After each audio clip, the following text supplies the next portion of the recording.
Ni barulah original nasi kerabu. Nampak tak beza dia? Nampak tak guys beza dia? Sedap gila ya. Bungkus ya nasi kerabu. Gila sedap. Sampai kan tak dapat kat KL, bungkus kat sini supaya tak menyesal. Dr. Koyu, You have didn't kau kena ingat kau kena ingat nama satu needle driver. Is that needle driver? That one right? So you guys kenal tak ni? Oh just hafal je lah. Ni holder, ni maximum bound scissor. Mayu tak ada kat sini sebab saya letak dekat ada yang tengah guna lah. Maximum bound scissor untuk cutting lah. Ni untuk cutting, yang ni untuk apa? Kalau ni dah holder ni untuk suture tu kan. So year berapa? First year. Tak belajar lagi year main ni semua. Lepas tu yang ni mesti kena ni holder. Ni iris tissue untuk pegang tisu lah. This one is for clamping towel. Towel ni kita clamp apa, towel ke nak clamp drape, nak clamp drape ke kan, untuk tak bagi bergerak lah dekat kulit. Ni nama dia Rochester Pin Curve, Rochester Pin Straight, Mosquito, Baby Mosquito curve. Semua ni, this one is item for ovarian hysterectomy, UHT. Korang hafal ke semua? Kena hafal susunan juga like on the surgery table, you have to remember the order. Macam ada clip supaya dia boleh dia boleh tak biasa. Mula memang macam susah. tak biasa. Proses pun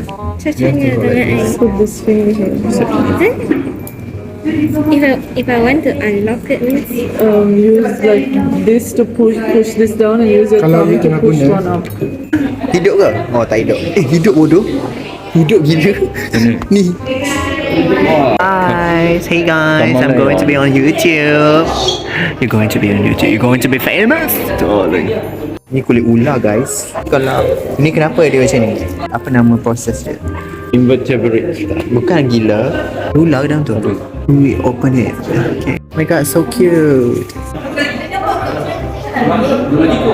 Dr. Koyum, what are you feeling right now? I will explain to you this fish.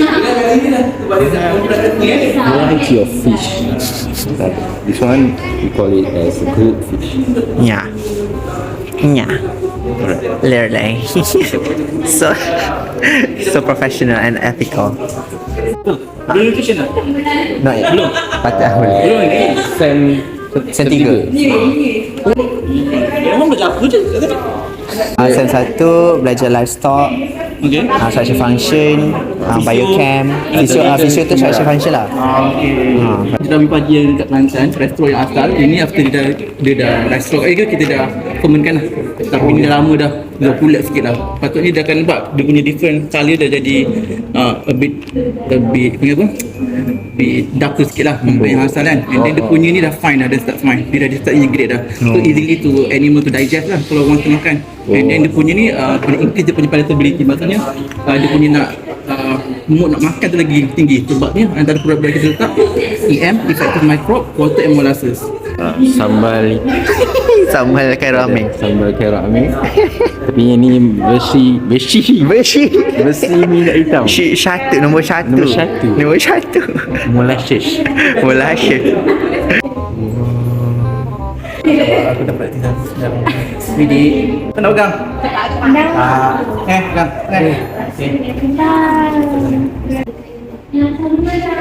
Mana senang pegang bagus. you nak ikut aku nombor you. Ada ketegangan dekat bukit bintang. Gitu. Dekat tu. Mak love. Koyu nak pegang tapi tak dapat. Lepas ni doktor keluarkan balik lah. Tahu suatu hari nanti aku jadi doktor Wildlife. Kau memang hebat. Kau akan jadi nombor 1 dalam batch kita yang jadi doktor wildlife. Nombor 1. Nombor 1 Divine Wildlife. You know? Nombor 1. Chameleon. Oh, comel dia tangan dia macam ni. Comel gila. Are you finding your future? Macam carpet kan? Hair. For what ni? Check for mastitis. Mastitis. Yang memory gland punya disease ke? Yes, infection. Inflammation. Kau nak tengok dia punya disease, guna dia punya susu tu lah. Menarik. Diorang awal tau belajar ruminant production. Diorang next week dah belajar untuk masukkan dalam tu. Diorang macam kita third year kan. Diorang dah masuk dah ruminant production punya subject. Tapi dia orang internship pun ruminant punya. Diorang ruminant. I pun tak tahu kenapa diorang awal gila. Different approach ke sebab I dengar dia baru pergi semua animal kalau intern. Kita awal Dia cabut. Comel.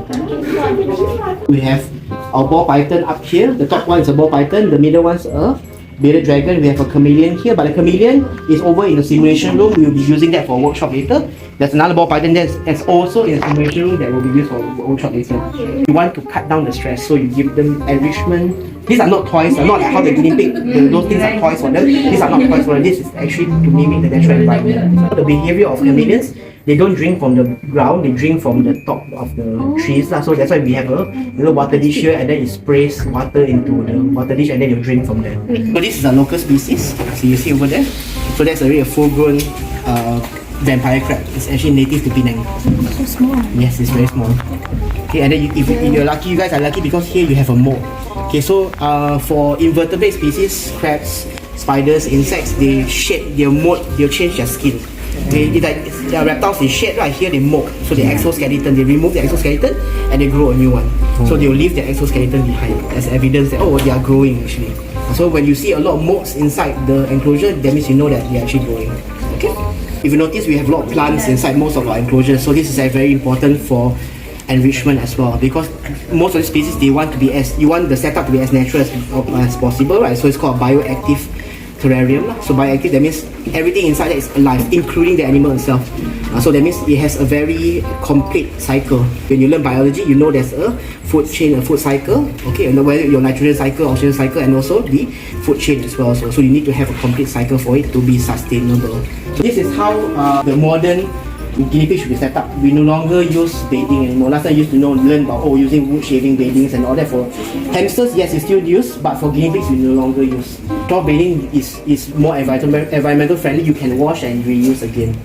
So what's important here is, as I mentioned, enrichment by toys to play. So things like this tunnel, you see these wooden blocks here, these hay balls here. So these are things for them to chew and bite. Because remember, their teeth is open rooted. The teeth always keep growing, right? So they need to bite and gnaw on things. Otherwise, if you don't give them things like this, they start biting on metal and plastic, which is not good. Then that's where they get poisoning and whatnot. And also one more thing is, you don't normally keep guinea pigs alone. You keep them in pairs, at least 2 or more, because they're sociable animals. They'll interact with each other. So you need them to be together. Don't let them be alone. When they're alone, they feel stressed, and then they start biting things as well. They start showing very bad behavior. That biting things is not a good behavior actually. So they're supposed to only bite things that are natural and their food source only. They're not supposed to bite things that are not to be eaten. We have some spiders over here. 1, 2, 3. Okay, and over here, so it's 1, 2, 3. It's quite a number. It's quite a lot actually. Later on for your workshop, you get to handle, not really handle. You get to have experience with a tarantula later on for the workshop. Okay. I do keep poisonous, venomous animals, but I don't let students handle. I don't use them for teaching. I only teach the non-venomous ones only. Okay. Dia punya tu, dia pecah-pecah sikit. So after a while, it becomes very crunchy. This one ada value ke? Tak ada value lah. Let you touch you see how does the exoskeleton feel like. Very crispy and Yes. Okay, for tarantula, right, there are 2 general groups of tarantulas, New World and Old World. So Old World will be from Asia, Africa, Australia. New World will be from Americas, that means North America, South America. So anyway, any of the Americas, those are the New World. Okay, so the difference between Old World and New World is in terms, the main things, their behavior and the venom, the potency of their venom. So this is an example of an Old World tarantula. So one thing unique about Old World tarantulas is, if you look at their exoskeleton, so you notice this this is hair. So there's hair on the leg. The hair is actually very, very short and very fine. So very fine, very short. It's a charcoal golden knee. So this is from South America. Notice you see the amount of hair on the body? Yes, that's the difference. Oval, they are very aggressive. They will attack first. I'll show you how it attacks. I'll use this paintbrush. I'll put inside the hole, and you see how fast it tries to grab onto this thing. You observe, this. They will not attack first. What they'll do is they use the hair as a defense mechanism. That hair can actually trigger allergic reaction. But not everybody will get allergic reaction. Only certain people only. But sometimes if your skin is a bit sensitive, if you touch, if the hair falls into your hand, you feel itchy. Okay, that's quite normal. They'll have to rub, they'll use their back leg and rub their abdomen. So this is the abdomen, this is the abdomen here. You use their back leg and basically they are scratching their butt lah, in a way. Okay, yes, when they scratch their butt, the hair will fall right off. So when the hair falls, it aerosolized. It's basically flying in the air lah. So you see that, you stay away, you move away. The Goliath bird eater is the biggest tarantula in the world, and that is from Brazil. Okay. The size of the tarantula is as big as this tarantula. It's about 12 inches in leg span. So the bigger the spider, the longer the hair is. The longer the hair, if you take the hair, you look it under a microscope, it looks like a needle with a lot of spikes coming out. Imagine that thing enters your eye, you can go blind. You can literally go blind. Okay, let you walk inside. Just very gently, just push to it. You can try to put your finger and touch.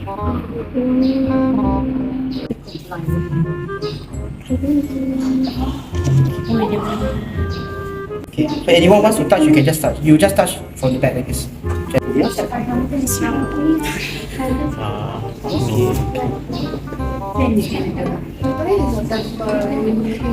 Yes, yes, correct. Normally, what you see that. Okay, you see this this is a very aggressive spider. It's meant to be in this position. You need to be in it. Spider will be in this position. That means this is a very aggressive spider. Oval spiders, oval tarantulas will attack first. They are very, very aggressive.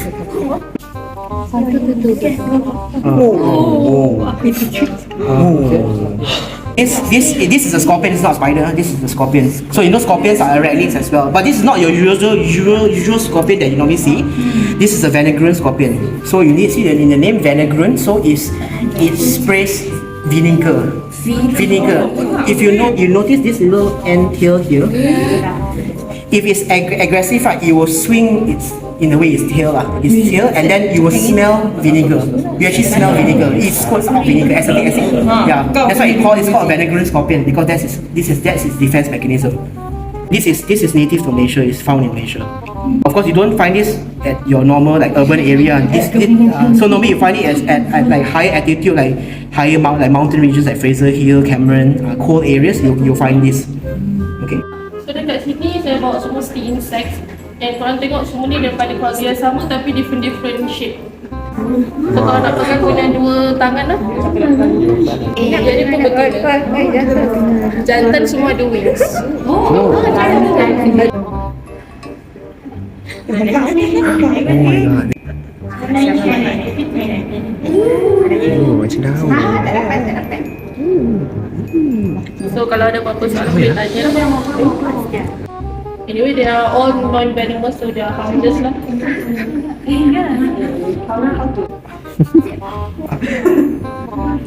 What the fuck is so weird?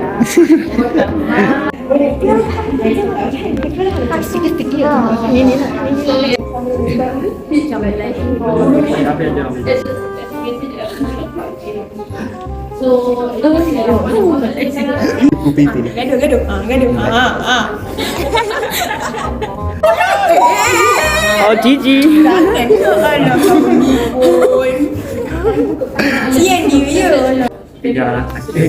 Oh, wow. Sikit je. Wih, sampah besar. Pelesik ke benda ni? Dik, kau besar-besar nak gimana, Dik? Ha, Dik? Kau nak besar-besar nak gimana?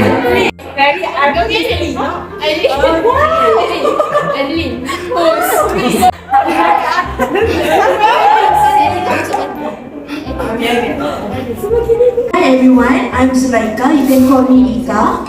I'm currently in DBM 1 and I'm from Selangor, Sedang Selangor actually. Yeah, very near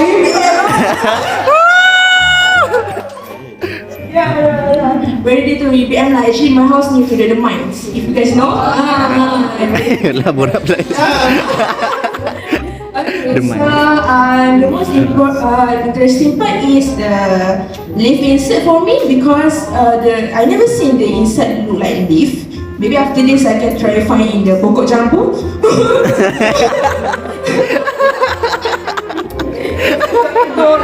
Doctor mentioned that the insects from pokok jambu, right? Okay, so that's all for me. Right. Hello everyone, my name is Lu Yanzi, but then you can call me Yan just in short. I'm from KL, Sungai Besi, and the most interesting part for me today was interacting with the stick insects. I really enjoyed those. And okay, the most memorable, I think it was obviously EXOTEL. Because we learn more towards insects, which is not something you often hear about.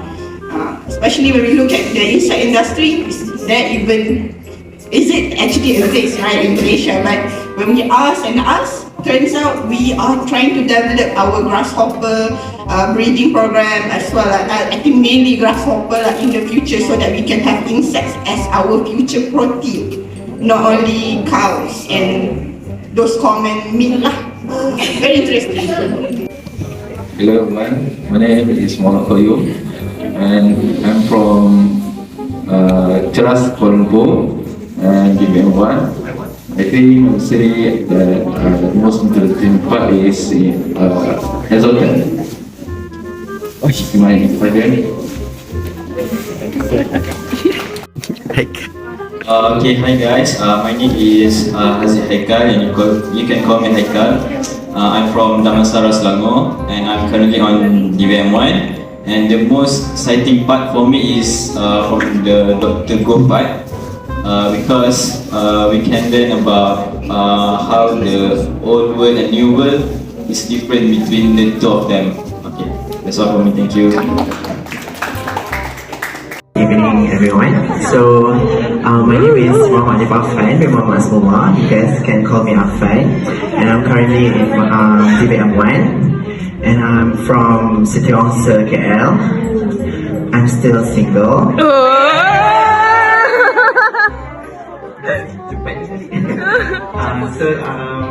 For me, the most interesting part for these 2 days in Kelantan is, I think first of all, of course, all the sections that include foods. Because this is my first time going to Kelantan, so it's really exciting, especially the nasi kerabu and also roti tita. And also, this is my IG. You guys can follow and I will follow you guys back. And this is my YouTube channel. You guys can subscribe. Subscribe. Have a lot of bad content. Yeah, that's all from me. Thank you. One thing is I enjoy spending time with each other, so every second is my favorite moment. Okay? My brother. Sister. So guys, kita dinner sebelum kita balik buat kali terakhir. Sangat sedap ya kuah ni. Ni kuah apa Dia macam manis-manis sikit. Manis sikit daging. Tak, yang tu apa? Daging kari. Daging cincang. Sedapnya. Tak nak balik. Balik. Kita akan balik ke UPM. Tak payahlah nak sabar sangat. Aku ucapan last. Terima kasih pada UMK. Swipe up. Tak ada lah. Sorry lah. Tak ada cakap. Panjang sikit, lepas tu baru swipe up. Terima kasih kepada UMK dan UPM. Swipe up. Macam bodoh. Kau lah. Cakap apa? Cakap lah, apa-apa. So, makanan kan sedap. Nak satu? Sambung. So makanan sini sedap, murah, puas hati. Ya ke murah? Boleh lah. Yang RM14 tu? Komen sikit. RM14 tu berbaloi. Berbaloi kalau tak salahkan dia. Tak, lepas tu kau dia berbaloi, lepas tu kau manis lah. Makan habis kak. Kalau makan lagi awak habis berapa jadi thank you. Sebab sedap. So aku dah lama nak makan. Itulah sedap. Sapat lah. Jalan sakit perut guys. Jalan nak balik kan? Jalan sakit perut. Kan sakit hati nak. Saya sakit hati. Bye. Thank you. Bye.